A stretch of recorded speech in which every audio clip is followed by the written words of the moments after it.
You're scrolling Instagram or YouTube or listening to the newest podcast episodes. And now, just today, you've got 3 new finger strength protocols to try. You learned that your footwork needs overhauling, you're warming up all wrong, and you have to buy a few new training devices. And you have to implement it all right now because, well, you just do. It doesn't matter that you have no idea if anything's worked or will work because the next thing could be the one. And you've been plateaued and you need to level up right now. Well, the good news is that you don't have to stop consuming all of the information and trying new things and learning as much as possible. You can keep at it. You should keep at it. Collect it all.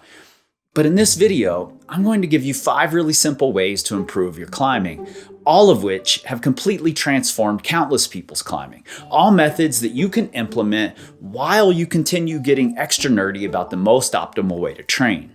And I'm also going to give you resources where you can go a little deeper into each of these.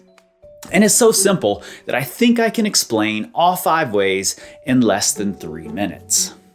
But before we get started, I need to say I get it. As a coach of 15 years and a climber of 30 years who's passionate about improving, I understand this quest that you're on. There's a lot of great information out there on how to climb harder, but it's tough to sort through and figure out why we should do it, when we should do it, and who should be actually doing it in the first place. And look, we've been part of the problem. But we're changing course to be part of the solution, connecting the dots instead of just collecting more dots, explaining the context and the why, when, and who of any intervention we suggest. And all 5 of the methods I'm going to lay out will work for every single climber. They're simple, but not easy. If you can implement them all, you'll get better without needing to know any of the latest popular finger strength protocols. But I mean, you might as well learn those too. Okay. 3 minutes. Let's start the timer. Number 1, make the training easier to do. Now, I don't mean make the training easy. What I mean is that you should come up with a simple plan that hits your wants and needs using equipment and facilities you have easy access to and will fit into the available time you actually have. Because you might write the best, most optimal training plan ever written, but it won't work if you don't do it. And if you just want someone else to do the planning for you, we've got proven training plans built for every level sport climber and boulder. You just show up and do the work. Number 2, connect the dots. We're all experiencing information overload. Just by watching this video, you've agreed to be inundated. Like I said, we've been part of the problem and we're now trying to help solve it, but it's also up to you. Don't just collect the dots. Think critically about the things you hear, watch, and read, and how those things fit with all of the other things you've collected. And I do this with all of the podcasts and videos we make once a month in our newsletter, The Current. Because improving isn't just about action. In the long term, it has to be about interaction. Number 3, interrogate your reasons. I know that protocol doesn't work for you. You don't have the time for movement practice. You don't actually need rest days or more sleep. That's not why you're constantly injured. I hear you. But are those reasons or are they excuses? I bet you know which they actually are. And I wrote about this in my book, The Hard Truth. You can get 20% off using the code TUBE.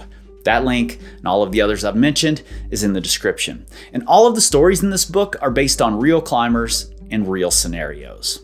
Maybe it's someone you know, or maybe it's you. Number 4, climb more. I know what you're thinking. That's a lazy, cop-out answer, and I agree. But here's the thing.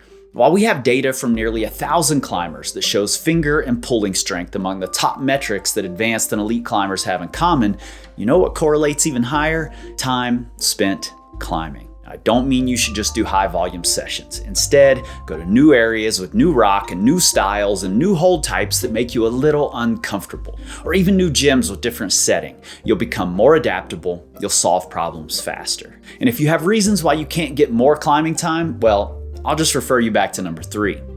Finally, number 5, broaden your learning. We've gone to great depths with finger strength, and for good reason, but when it comes to things like movement and tactics, we're still in the shallow end. And you can't fully leverage your finger strength without great movement, or either of those without great tactics. So broaden what you consider important.